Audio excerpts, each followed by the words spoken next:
Good morning विद्यार्थी मित्रों।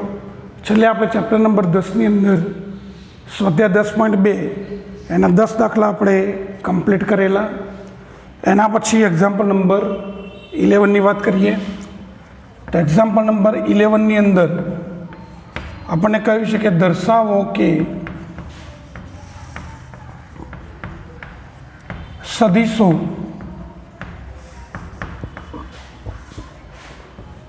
To I cap -3 J cap plus 4 K cap और -4 I cap plus 6 J cap -8 K cap समरेख है। तो जो आनी अंदर बे सदिशो आपेला है और आ बे सदिशो समरेख है कि नहीं ये हूँ तमने बे रीते समझाऊँ। दाखला तरीके पहला नाम आपी दीए तो ए सदिश ने नाम आपीए तो 2 आई cap -3 J cap plus 4 K cap है। बीजा सदिश ने नाम आपीए अपने बी सदिश के -4 I cap plus 6 J cap -8 K cap. तो मित्रों जो आमांथी आपणे -2 कॉमन लीए तो -2 कॉमन लीए शू थशे प्लस 2 आई कैप -3 जे कैप अने प्लस 4 के कैप। तो आम करवाथी शुं थयुं कि आनी अंदर आ बंने सदिश केवा आव्या सरखा पण आगळ लीधेलो गुणक केवो छे धन जो सॉरी ऋण जो धन गुणक होय तो आ बंने सरखा छे एटले दिशा एनी समान कहेवाय पण आगळनो गुणक केवो छे ऋण छे एटले आनी दिशा परस्पर शुं कहेवाय विरुद्ध कहेवाय। एनो मतलब कि अहींया ए सदिश अने बी सदिश परस्पर विरुद्ध दिशाना सदिशो थाय। हवे आपणे भणी गया ए प्रमाणे के एक ज दिशाना सदिशो होय के पछी विरुद्ध दिशाना सदिशो पण कहेवाय शुं समरेख। तो आना परथी आपणे कही शकीए कि आपेल बे सदिश ए अने बी सदिश ए समरेख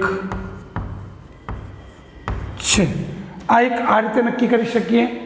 बीजू नक्की करवुं होय तो आ रीते नक्की थाय कि बीजी रीत प्रमाणे कि आपेल बे सदिशो नो गुणोत्तर लेवानो अने जो गुणोत्तर सरखो आवे दाखला तरीके पहलो घटक 2 बाय -4 बीजो घटक -3 बाय 6 अने त्रीजो घटक 4 बाय -8। तो जो आनी अंदर गुणोत्तर -1/2 आनी अंदर पण -1/2 आनी अंदर पण -1/2 तो गुणोत्तर जो सरखो आवे तो आपेल बंने सदिशो शुं कहीशुं समरेख। आमां दिशा नक्की नहीं थाय पण खाली आपणे कही शकीए केवा समरेख सदिशो छे एवुं कही शकाय। ओके तो बे रीते नक्की थाय। समरेख सदिशो आम त्रण बोलाय। दिशा समान होय तो पण समरेख सदिश, दिशा विरुद्ध होय तो पण समरेख सदिश अने बे एकबीजाने समांतर होय तो पण समरेख सदिश। एटले आ शरत समांतर माटेनी पण कही शकाय। जेम जेम आपणे आगळ आवशे एम एनी चर्चा करीशुं। एक्जाम्पल नंबर 12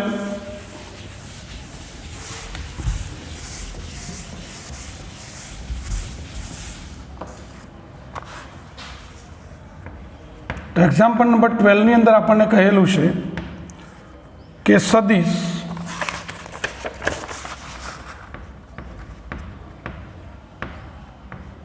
आई कैप प्लस 2 जे कैप प्लस 3 के कैप नी दिक कोसाइन शोधो।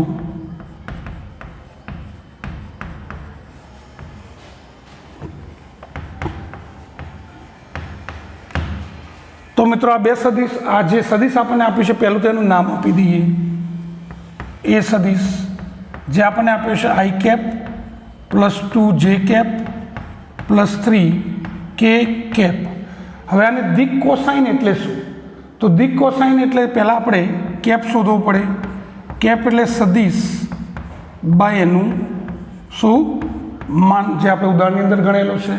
તો સદિશ આપણને આપેલો છે આઈ કેપ પ્લસ 2 જે કેપ પ્લસ 3 કે કેપ બાય એનું માન એટલે વર્ગમૂળની અંદર 1 નો સ્ક્વેર 1, 2 નો સ્ક્વેર 4 અને 3 નો સ્ક્વેર 9. તો 9 ને 4 23 ને 1 14. તો √14 દરેકના છેદમાં અલગ અલગ કરી દઈએ. તો 1/√14 આઈ કેપ, 2/√14 જે કેપ અને 3/√14 કે કેપ. તો મિત્રો આપણે પહેલાં કેપ એટલે કે સદિશ બાયનું માન, એકમ સદિશ જેને કહીએ. હવે દિક કોસાઇન એટલે શું કે એના જે ઘટક હોય અલગ અલગ લખી દઈએ તો એને આપણે શું કયા નામ તરીકે ઓળખીશું? દિક કોસાઇન. તો આ રીતે જે આપણે ઉદાહરણમાં વાત કરેલી છે કે આને દિક કોસાઇન એટલે 3 ઘટક. કયા 3?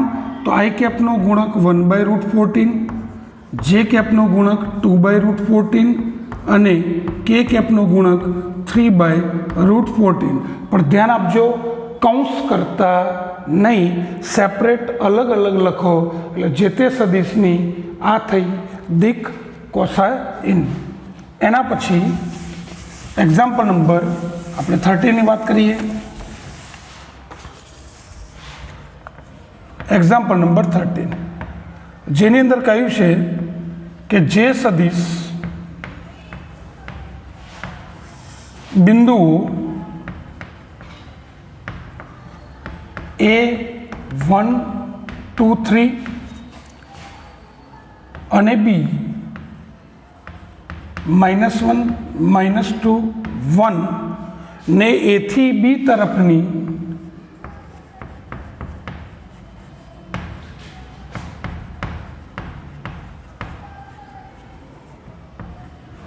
દિશામાં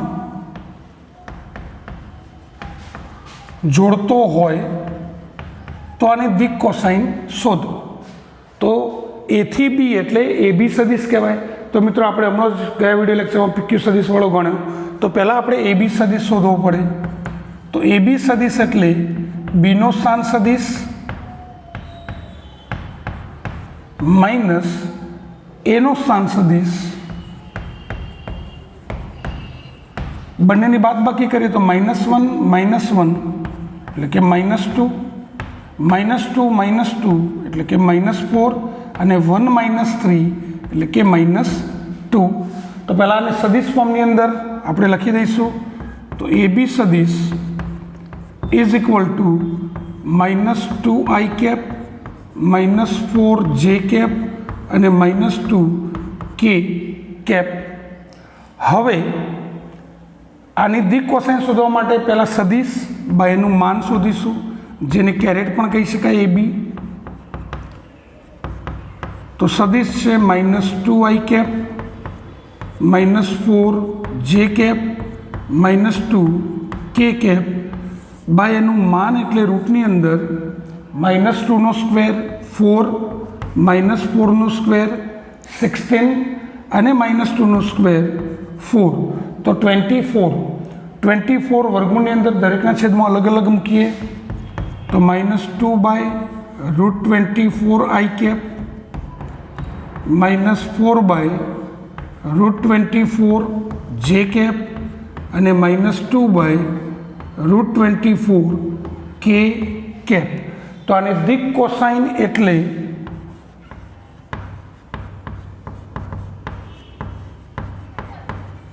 અલગ અલગ મૂકી દઈશું. તો -2/√24 -4/√24 અને -2/√24. તો મિત્રો પહેલાં એ બી સદિશ દરેક રકમને ધ્યાનથી સમજવાની છે, બાકી સૂત્ર બધાના કોમન છે. એના પછી એક્ઝામ્પલ નંબર 14 કે એક્ઝામ્પલ નંબર 14 ની અંદર કહેલું છે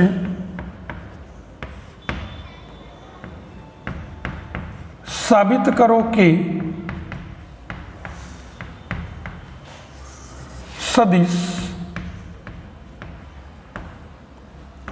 आई कैप प्लस जे कैप प्लस के कैप એ અક્ષો OX, OY અને OZ સાથે સમાન માપના ખૂણા બનાવે છે.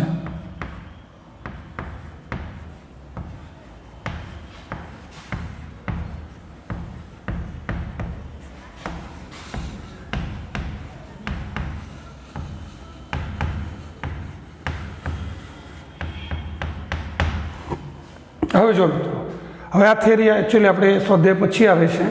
દાખલો પૂછાઈ ગયો એટલે આપણે સમજાવી દઈએ કે કોઈ પણ બે સદીશો, આપણે થિયરી એક લખી દઈશું.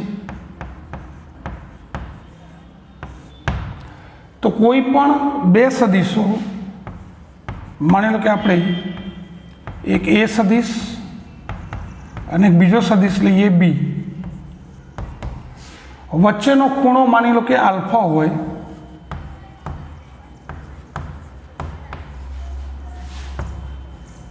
ખૂણો આલ્ફા છે. તો કોઈ પણ બે સદીશો વચ્ચેનો ખૂણો, એટલે કે અહીંયા લખવું હોય તો એ સદીશ અને બી સદીશ વચ્ચેનો ખૂણો, જેને આ રીતે બોલાય કે એ સદીશ કેપ બી સદીશ, એટલે કે એ અને બી વચ્ચેનો ખૂણો કેટલો છે? આલ્ફા છે.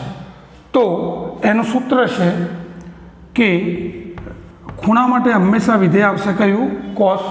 તો કોસ આલ્ફા બરાબર આ બંને જે બે સદીશ હોય એ બંનેનો ડોટ બાય એ બંનેના માન. તો એક સૂત્ર આપણે હાલ યાદ રાખીશું, સાબિતી આપણે એક્સરસાઇઝ પછી, કે કોઈ પણ બે સદીશો વચ્ચેનો ખૂણો એટલે એ બે સદીશોનો ડોટ બાય એ બે સદીશોનું માન. હવે ડોટ પ્રોડક્ટ પણ આપણે ભણેલા નથી, એ એક્સરસાઇઝ પછી આવશે, પણ એક છે તો હું સમજાવી દઉં તમને. હવે ડોટ પ્રોડક્ટ એટલે શું? કે આપણને એ સદીશ આપેલો હોય, માન કે 2i cap plus 3j cap plus કે કેપ. બી સદીશ બરાબર આપણને આપ્યો હોય I cap minus J cap plus 2k cap. હવે આ ફિઝિક્સમાં આપણે ભણી ગયા છીએ એ ડોટ બી, જેને આપણે ડોટ ગુણાકાર, અંતઃગુણન અથવા એને ડોટ પ્રોડક્ટ પણ કહી શકાય. હવે જેને અદિશ ગુણાકાર પણ કહી શકાય, જે આપણે 10.2 પછીનો ટોપિક આજ ભણવાનો છે. તો કોઈપણ બે સદીશોનો ડોટ એટલે શું? તો કોઈપણ બે સદીશોનો ડોટ એટલે એના અનુરૂપ ઘટકોનો ગુણાકારનો સરવાળો. તો અનુરૂપ ઘટક એટલે આનો 2 અને આનો ગુણક 1, તો એ બેનો ગુણાકાર, આનો ગુણક 3 અને આનો ગુણક -1, આનો ગુણક 1 અને બીજાનો ગુણક 2. તો અનુરૂપ ઘટકોનો ગુણાકારનો શું? સરવાળો. તો 2 × 1 એટલે 2, -3 અને 2 એટલે 4 - 3 એટલે 1.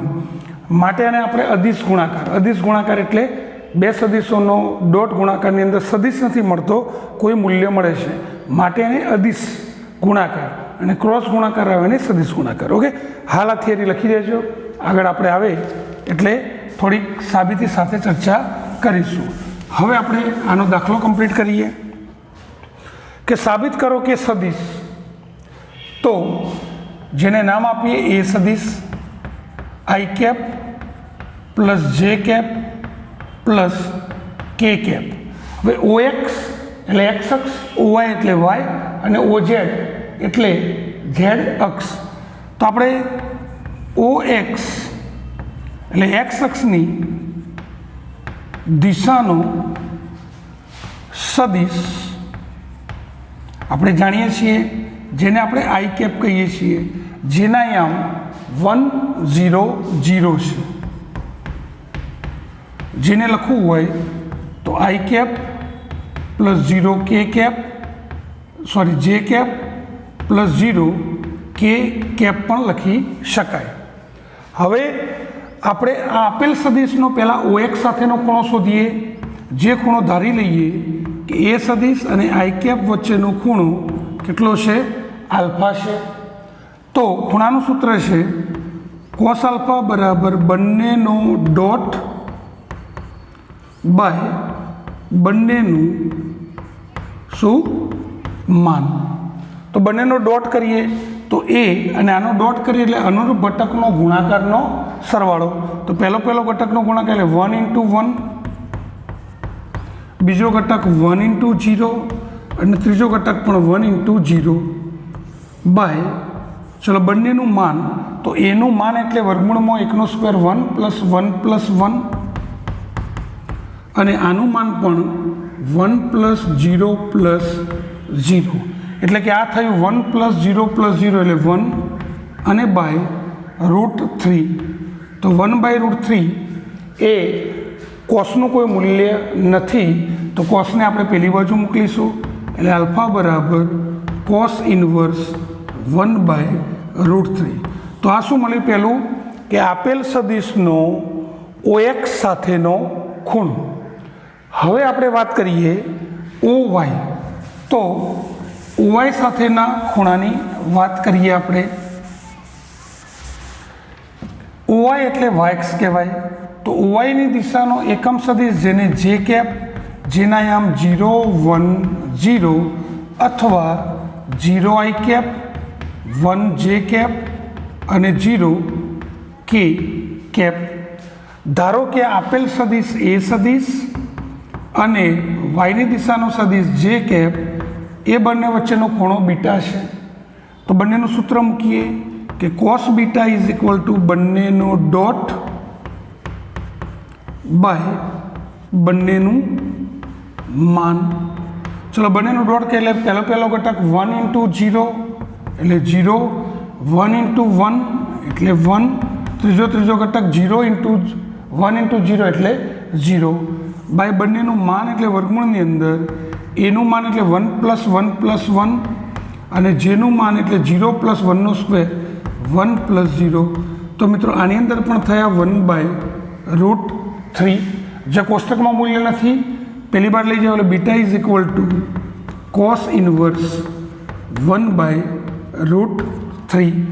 એવી જ રીતે OZ.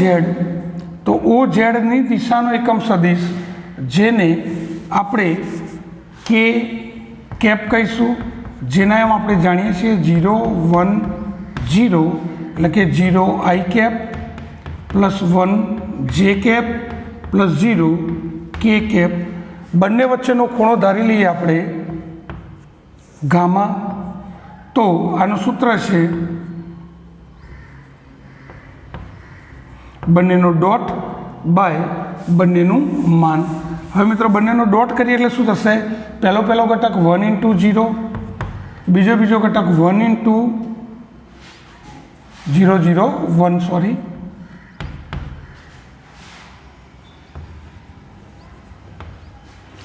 તો બીજો ઘટક 1 × 0 0, ત્રીજો ઘટક 1 બાય એ જ રીતે આનું માન √3 ને આનું માન 1 થશે એટલે કે આની અંદર 1/√3.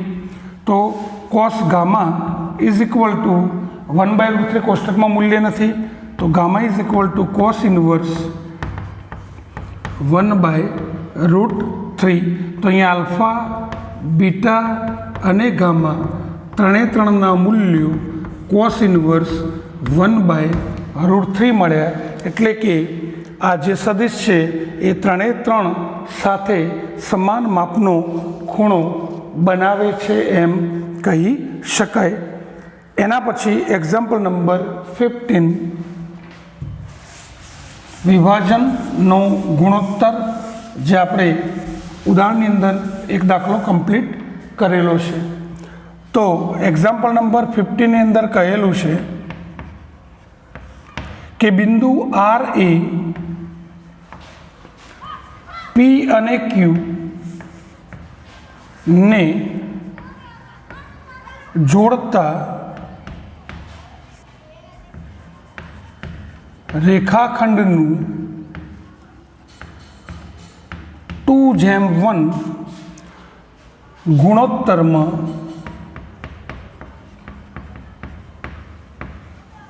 નંબર 1 અંત અને નંબર 2 બહિર્વિભાજન કરે છે. P અને Q ના સ્થાન સદિશ અનુક્રમે I cap plus 2j cap minus k cap અને માઇનસ આઈ કેપ પ્લસ જે કેપ પ્લસ કે કેપ છે. તો બિંદુ આર જે વિભાજન બિંદુ છે એના યામ શોધો. તો જો મિત્રો આની અંદર વિભાજનનો ગુણોત્તર આ પી અને ક્યુના સ્થાન સદિશ અથવા સદિશ આપ્યો છે. તો આપણે વાત કરી હતી એ પ્રમાણે ઉગમ બિંદુની સાપેક્ષે ઓપી સદિશ એટલે આપણને i cap plus 2j cap minus કે કેપ આપેલું છે. ઉગમ બિંદુને સાપેક્ષ ઓક્યુ સદિશ જે માઇનસ આઈ કેપ પ્લસ જે કેપ પ્લસ કે કેપ. આને એવું હોય તો આપણે નામ આપીશું એ સદિશ, આને નામ આપીશું આપણે બી સદિશ. અહીંયા વિભાજન બિંદુનું ઉગમ બિંદુની સાપેક્ષ સદિશ જે આર સદિશ છે અને વિભાજનનો ગુણોત્તર m/n જે આપણને આપ્યો છે 2/1. તો આપણે બંને વિકલ્પમાં શોધવાનું છે. તો પહેલું અંત વિભાજન. તો અંત વિભાજન એટલે વચ્ચે પ્લસ રાખીશું. તો આપણે શું વાત થઈ હતી સૂત્ર પ્રમાણે કે m જે હોય એ બીજા બિંદુ સાથે એટલે કે બી સાથે, n હોય એ સાથે અને છેદમાં બંનેનો સરવાળો. ચલો કિંમતો મૂકીએ તો એમની કિંમત 2 છે, બી સદિશ માઇનસ આઈ કેપ પ્લસ જે કેપ પ્લસ કે કેપ પ્લસ એનની કિંમત મિત્રો કેટલી છે 1 અને એ એટલે I cap plus 2j cap minus K. છેદની અંદર m પ્લસ n એટલે કે 2 પ્લસ 1. આને અંદર ગુણી દઈએ તો માઇનસ 2 આઈ કેપ અને પ્લસ 1 આઈ કેપ, પછી એનો સરવાળો બાદબાકી કરીએ તો માઇનસ આઈ કેપ થશે. પછી 2j cap plus 2j cap એટલે કે 4j કેપ થશે. 2k cap minus k cap એટલે પ્લસ k કેપ બાય 3. તો આ વિભાજન બિંદુ આરનો સ્થાન સદિશ થશે. એવી જ રીતે આપણે બહિર્વિભાજનની વાત કરીએ તો સેકન્ડ નંબરની અંદર બહિર્વિભાજન. તો બહિર્વિભાજનની અંદર શું કામ કરવાનું છે? તો વચ્ચે ખાલી પ્લસનું માઇનસ એટલે કે આર સદિશ ઇઝ ઇક્વલ ટુ એમ ને બીજા બિંદુ એટલે કે બી સાથે માઇનસ n એ સાથે બાય m માઇનસ n, આમાં માઇનસ આવશે. તો m એટલે 2, બી સદિશ એટલે માઇનસ આઈ કેપ પ્લસ જે કેપ પ્લસ કે કેપ માઇનસ n એટલે 1, ઓપી એટલે કે એ સદિશ કેટલો છે I cap plus 2j cap minus કે કેપ. છેદની અંદર m માઇનસ n એટલે કે 2 માઇનસ 1. તો માઇનસ 2 આઈ કેપ માઇનસ આઈ કેપ એટલે minus 3 I cap plus 2j minus 2j cancel plus 2k અને માઇનસ માઇનસ પ્લસ k એટલે 3k સદિશ અને છેદમાં 2 માઇનસ 1 એટલે કે 1 થશે. ઓકે, તો થોડુંક સમજવાનું છે અને સમજીને ગણવાનો છે. એના પછી એક્ઝામ્પલ નંબર 16. તો એક્ઝામ્પલ નંબર 16ની અંદર કહેલું છે બિંદુઓ P2, 3, 4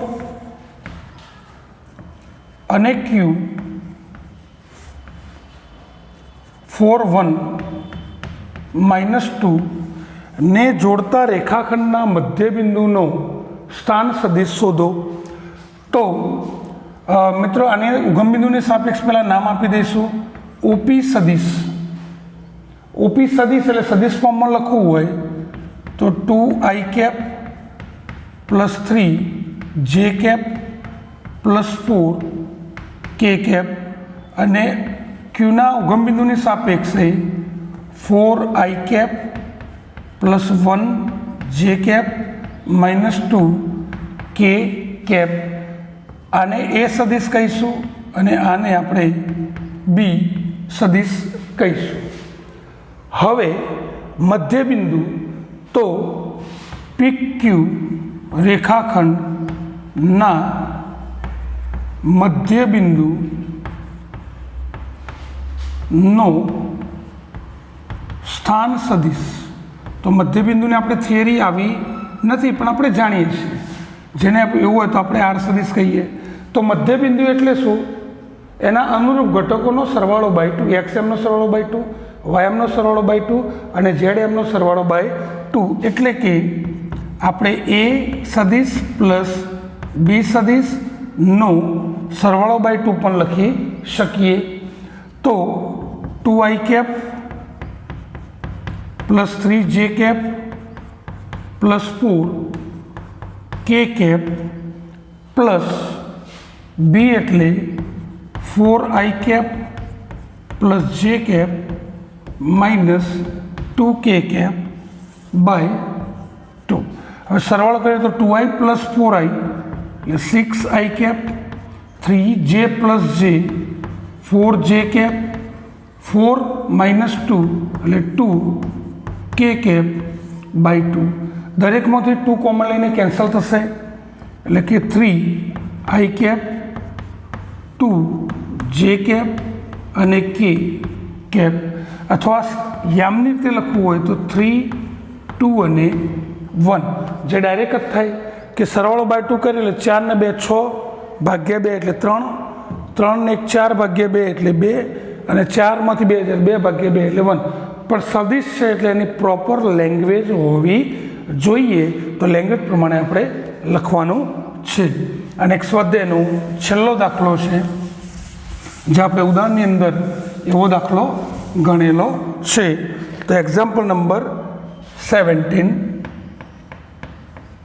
સાબિત કરો કે એ, બી અને સી ના સ્થાન સદિશો અનુક્રમે એ સદિશ બરાબર 3i કેપ -4j કેપ -4 કે કેપ, બી સદિશ is equal to 2i cap -j cap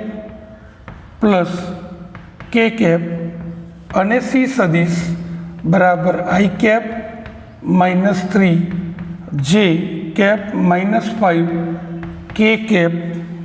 તો સાબિત કરો કે આ કાટકોણ ત્રિકોણ છે. તો મિત્રો જો આ જે 3 યામ આપ્યા છે સ્થાન સદિશ, એ એનો સ્થાન સદિશ આપેલો છે એક, જેને એ સદિશ કહીએ, એક બીનો સ્થાન સદિશ આપ્યો છે અને એક સીનો સ્થાન સદિશ આપેલો છે. હવે કાટકોણ ત્રિકોણના શિરોબિંદુ હોય તો 3 સદિશ શોધવા પડશે અને પાયથાગોરસના પ્રમેયનું પાલન કરવું પડશે. તો સૌથી પહેલાં એબી સદિશ શોધીએ. તો એબી સદિશ એટલે બીનો સ્થાન સદિશ માઇનસ એનો, એટલે બીમાંથી એ બાદ કરીએ તો ખબર પડશે તો ડાયરેક્ટ મૂકી દો. તો 2i કેપમાંથી 3 જાય તો બાદ કરીએ તો માઇનસ જે એમાંથી -4 એટલે પ્લસ એટલે 3j કેપ થશે અને કે કેપમાંથી માઇનસ પ્લસ એટલે 5k કેપ થશે. એ જ રીતે બીસી સદિશ શોધીએ. બીસી સદિશ એટલે સીનો સ્થાન સદિશ માઇનસ બીનો, તો સીમાંથી બી બાદ કરીએ. આઈ કેપમાંથી 2i કેપ જાય તો -i કેપ, -3માંથી માઇનસ પ્લસ એટલે -2j કેપ અને -5 - k એટલે -6k કેપ. ત્રીજો સદિશ એસી અથવા આપણે સીએ પણ કહી શકીએ. તો એસી સદિશ અથવા નામ આપવું હોય તો સીએ, જે નામ આપવું હોય. એસી એટલે સીમાંથી એનો સદિશ બાદ કરીશું આપણે. તો સીમાંથી એનો સદિશ બાદ કરીએ તો આઈ કેપમાંથી 3i કેપ જાય એટલે -2i કેપ, -3માંથી --+4 એટલે ખાલી જે કેપ અને -5માંથી માઇનસ માઇનસ પ્લસ એટલે શું થશે કે કેપ થશે. તો પહેલાં સદિશ શોધવાના છે. હવે એબી એટલે એબી સદિશનું માન કહેવાય. તો એબી સદિશનું માન એટલે વર્ગમૂળની અંદર -1નો સ્ક્વેર 1, 3નો સ્ક્વેર 9, 5નો સ્ક્વેર 25. તો 25 ને 10 35 થશે રૂટમાં. તો વર્ક કરીએ પાયથાગોરસના પ્રમેયમાં સ્ક્વેરની જરૂર પડશે. તો 35નું વર્ગમૂળ 35. એ જ રીતે આપણે બીસી શોધીએ. બીસી એટલે બીસી સદિશનું માન. તો બીસી સદિશનું માન એટલે વર્ગમૂળની અંદર -1નો સ્ક્વેર 1, -2નો સ્ક્વેર 4 અને 6નો વર્ગ 36. એટલે કે આની અંદર 36 ને 4 40, 40 ને 1 41 થશે. વર્ગમૂળમાં 41. બંને બાજુ વર્ક કરીએ તો બીસીનો સ્ક્વેર બરાબર 41. ત્રીજું આપણે એસી અથવા એસી સદિશનું માન કહેવાય. તો એસી સદિશનું માન એટલે વર્ગમૂળમાં 4 -2નો વર્ગ +1 +1 એટલે કે 4 +1 +1 એટલે કે વર્ગમૂળની અંદર 6 થશે. વર્ક કરીએ એટલે એસીનો સ્ક્વેર બરાબર √6નો સ્ક્વેર 6. તો આપણને 3 બાજુ ત્રિકોણની અને એના વર્ગ મળ્યા. તો પાયથાગોરસના પ્રમેયમાં કોઈ પણ 2 બાજુના વર્ગોનો સરળ બરાબર ત્રીજી બાજુ થાય. તો મિત્રો જો 35 ને 6 41 એટલે કે AB² + AC² બરાબર BC² થાય છે. તો ડબલ વખત બિંદુ A છે. તો માપકોણ A = π/2. તો એનો મતલબ ત્રિકોણ ABC કાટકોણ ત્રિકોણ છે. એનો મતલબ કે A, B અને C એ કાટકોણ ત્રિકોણના શિરોબિંદુઓ છે એમ કહી શકાય. ઓકે, તો સ્વાધ્યાય 10.2 આપણે કમ્પ્લીટ કર્યો. એના પછી હવે આપણે નવા વિડીયો લેક્ચરની અંદર નવી થિયરી, નવા દાખલા સાથે નવા વિડીયો લેક્ચરની અંદર મળીશું. ત્યાં સુધી બધું જ વ્યવસ્થિત લખતા રહો, ભણતા રહો, હસતા રહો. બી હેપી.